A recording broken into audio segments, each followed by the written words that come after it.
What's going on, YouTube? We back at it again with another one, man. Um, and I want to get into this topic today and get my opinions on this.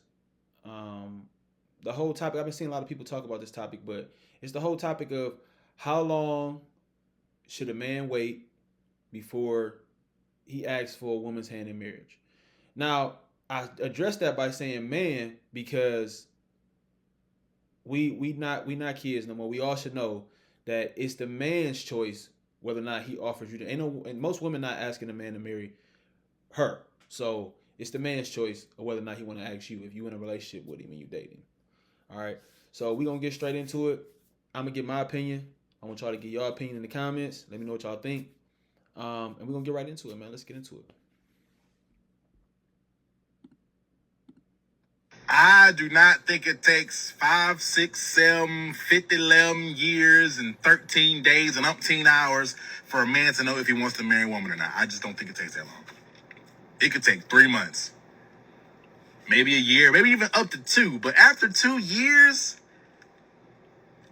that's 8 seasons, 24 months, 104 Sundays. You should know by now. You should know by now, dog. Like, what are you still needing to see, or what signs are you still waiting to be shown from on high? Like, me and my old lady, well, me and my fiance, we were a situationship for about 2.5, 3 months. We dated exclusively for 3 months. Then we made it official, dated officially for about 6 to 7, 8 months before I was like, yeah, I could do this for the rest of my life. Granted, even at the time when I decided that, I still knew I had to grow and get better at some stuff. She had to grow and get better at some stuff. But I had seen enough foundation, enough base layer for me to be like, yeah, this me right here. This me. And granted, I didn't give her a ring until we had been dating for 2 years, but I already knew I wanted to marry her 6 months into our official relationship. And then the time between that decision and when I actually gave her the ring only further confirmed that. Right? So I guess I'm just trying to figure out, if you do think it takes 3, 5, 7 years, what are you still needing to see after 2 years? 2 years should be plenty. I do not think it takes. Now, what I'm gonna start by saying is I actually agree with this dude. I actually agree with him a lot. I think that most men know whether or not they want to marry a woman. If listen, the thing is, not all dudes want to get married. Like I think women walk around and think that all dudes want to get married because it benefits men. Marriage actually does not benefit men outside of children. Men do it on the most part for children. Men is marriage is actually not something that men actually. I don't think that men actually want it as bad as women. I think that men want it. I just don't think that they want it as bad as women. Right. I think that marriage initially benefits women in the most part, right? I think it's a sacrifice on the man's part, right? Which is cool and all, but let's get that understood.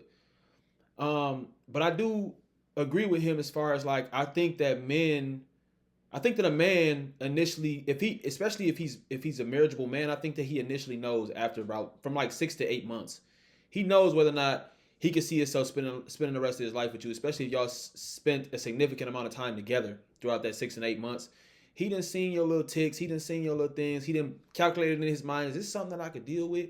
You know, could I stand hearing her voice for the next 50 to 60 years? You know what I mean? In my ear. You know what I mean? Is she cool? Is she laid back? Is she peaceful? Does she give me a certain feeling of um peacefulness and calmness? And I just feel like I could come into the house, every day for the next 60 years and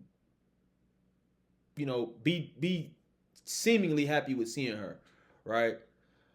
The one problem though that I do see with that is some men are like they don't get a lot of attention from women.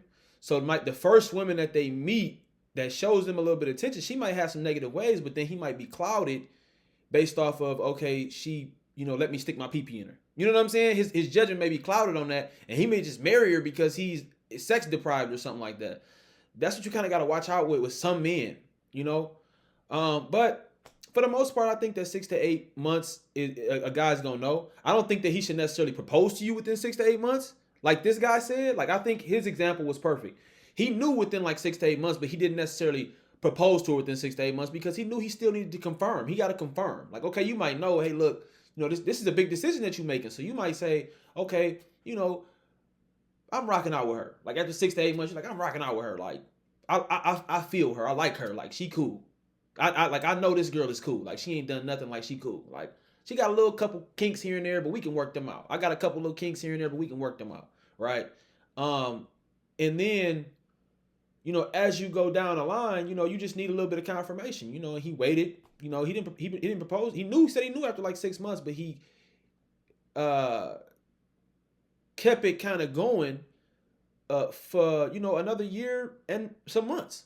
Just to confirm. You need that confirmation because it's a huge decision that you're making. You don't just jump up and just make no, even in business, right? In business, it's about taking risks, right? Everything is a risk in life, but at the same time, it's about taking calculated risks. That's what I love saying. My motto is like calculated risk taking, right?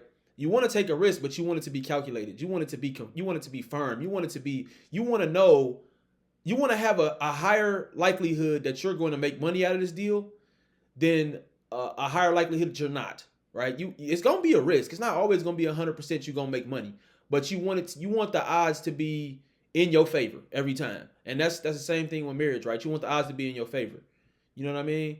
Now I'm gonna kind of drift off into a part where I don't think a lot of people talk about, and I was listening to a guy. He kind of, because I never thought about this, but he kind of twisted my whole mindset and my whole angle on it when I heard him speak on it, because he ran it through kind of a logical base for you to think about it, right? Like he ran it through a logical kind of prism, right? Which made me think about it differently, which was, this is a religious guy. I'm gonna say his name. Shout out to Andrew Wilson, right? I was listening to him one time, and he was kind of running it through like a logical prism, right? Where he was saying, and I agree with this. Like the way he broke it down, it made complete sense, right? Like, I think that a lot of people don't really think about or understand that marriage, it came from religion. Like the government kind of just came and picked it up in order for them to use it to make money off of and stuff like that. But it came from religion. It's actually a religious construct. You know what I'm saying? Religion really, a marriage really has nothing to do with the state. Like I even know some religious people who get married and they don't get married through the state. They get married through their church and their congregation, right? Because if you don't have congregation, it's a high percentage of marriages. When you look at the statistics, a high percentage of marriages that actually end in divorce when you're not religious. Because marriage is a religious construct. It's kind of like if you get married without religion, it's kind of like me and you against the world, right? And that's bound to fail, right? Because the world is full of temptations and full of, just all kind of stuff that's going to just play against your marriage, right? And in religion, in a lot of religions, right, when you get married in the church, in a lot of strong religions, and a lot of strong faiths, the husband is not allowed to divorce the wife. The wife is not allowed to divorce the husband before they come to the congregation to explain their reasons of divorce. And the congregation will tell you whether or not you're allowed to divorce your husband and your wife, right? When you get married to a person and it's not under any type of faith, it's just you and me against the world, this woman could leave you because she's bored, right? She could divorce you because she's bored. She could divorce you. As a matter of fact, when it's on a secular side, right, and both of y'all are secular and y'all not really religious, there really is no benefit on the man's side to get married. To be honest, like I think we need to break that part down before we even start talking about how long it takes for a person to propose. We need to understand, like, are you of any type of faith? Is he of any type of faith? If not, why are y'all getting married? Like y'all can do everything that y'all would do in a marriage,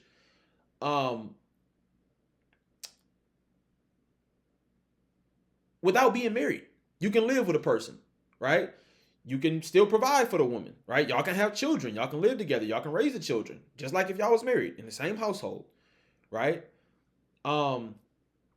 It's really just a safety net for women. I understand that it's a benefit for women in that, but really, please explain to me what the benefit for the man is. And a lot of people will say, "Oh, well, to know that she's not gonna go cheat. I mean, she could cheat when y'all's married, though.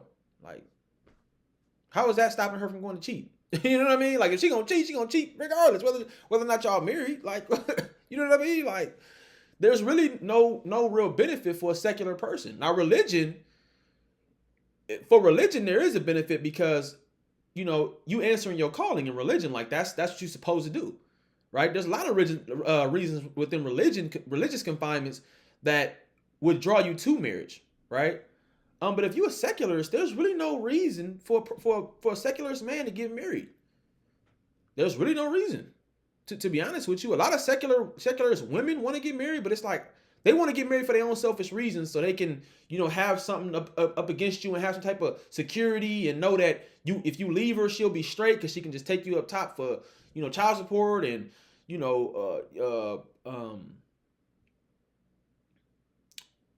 I can't think of the word right now, but whatever, alimony and all that stuff. Like she can take you up top for all that stuff. Like, but there's really no point for a secularist man to be married, right? There is no point. And people say, well, oh, for tax benefits, there is not. You don't really get that much benefits when you marry through the government, as opposed to a person who's not married. There's not really that big of a tax cut or that big of a benefit. It's not, bro.